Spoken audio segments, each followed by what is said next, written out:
وإذا سألك عبادي عني فإني قريب أجيب دعوة الداعي إذا دعان فليستجيبوا لي وليؤمنوا بي لعلهم يرشدون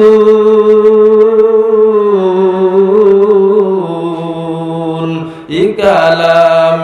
زندہ قرآن حکیم تقاصرت عنه افہام الرجال কোরআন কি তা জানো হে আদম সন্তান কোরআন কি তা জানো হে আদম সন্তান আল্লাহ দেখার আয়না হলো পবিত্র কুরআন আল্লাহ দেখার আয়না হলো পবিত্র কুরআন ওই কিয়ামতের ময়দানে যখন আল্লাহ তাআলা সভাপতির আসনকে গ্রহণ করবে আল্লাহ তাআলা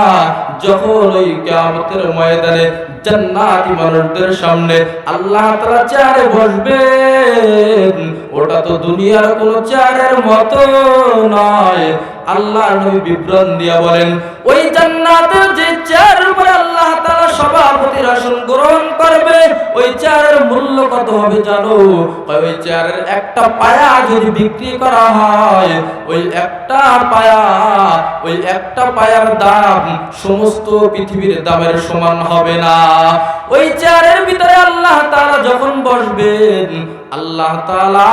দুনিয়ার ভিতরে ওই আল্লাহ তাআলার কোরআনের তেলাওয়াত আমরা করেছিলাম আর রহমান আল্লামাল কুরআন কিন্তু ওই দিন আল্লাহ তাআলা নিজের পরিচয় নিজে তুলে ধরবেন আর বলবেন আনার রহমান আল্লামনাল কুরআন আল্লাহ তাআলা ওই দিন বলবে আমি নিজেই হলাম রহমান আল্লাহ তাআলা ওই দিন নিজের পরিচয়কে তুলে ধরবেন হে গোলাম আল্লাহ তাআলার দিদার যদি পেতে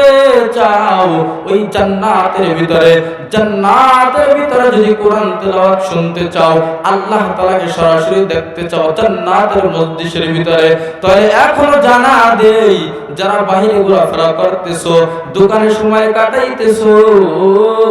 বিভিন্ন কাজে বাজে লিপ্ত হয়ে আছো সবাই জান্নাতের মজলিসে এসে বসে যাও এখানে অনেক উলামায়ে কেরাম বয়ান করবে উলামায়ে কেরামের বয়ান শুনে নিজের ভিতরে আমল করবা নিজের ভিতর নিজের জিন্দেগিকে সুন্নাত তরিকায় সাজায় নিবা আর এই উলামায়ে কেরামের কথা শুনিয়া যদি নিজের জিন্দেগিটাকে সুন্নাত তরিকায় সাজায় নাও তাহলে কিয়ামতের ময়দানে তুমি এই উলামায়ে কেরামের সাথে আল্লাহর জান্নাতে চলে যাইতে পারবা এই জন্য মুসলমান কথাগুলো লক্ষ্য করে শুনো আল্লাহর নবী মুহাম্মদুর রাসূলুল্লাহ সাল্লাল্লাহু আলাইহি ওয়াসাল্লামের আদর্শ এত সুন্দর আল্লাহর নবীর আদর্শ যারা গ্রহণ করেছে আল্লাহ তাআলা তাদেরকে দুনিয়ার দামি বানায় দিয়েছেন আল্লাহ তাআলা আখিরাতেও তাদেরকে বড় দামি বানায় দিয়েছেন আমার নবীর আদর্শ গ্রহণ করেছেন হযরত বেলাল আমার নবীর আদর্শ গ্রহণ করেছেন আবু বকর আমার নবীর আদর্শ গ্রহণ করেছেন হযরত ওমর আমার নবীর আদর্শ গ্রহণ করেছেন হযরত ওসমান আমার নবীর আদর্শ গ্রহণ করেছেন হযরত আলী রাদিয়াল্লাহু তাআলা আনহু আমার নবীর আদর্শ গ্রহণ করার কারণে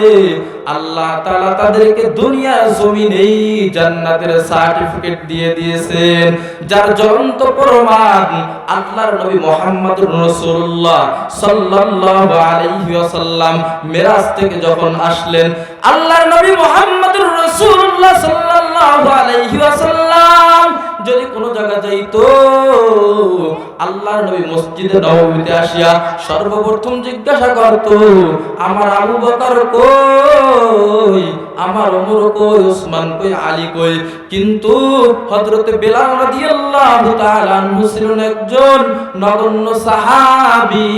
কিন্তু আল্লাহর নবী মুহাম্মদুর রাসূলুল্লাহ সাল্লাল্লাহু আলাইহি ওয়াসাল্লাম মিরাজ থেকে যখন দুনিয়ার জমিনে পদার্পণ করলেন, দুনিয়ার জমিনে পদার্পণ করার পর মসজিদ নববী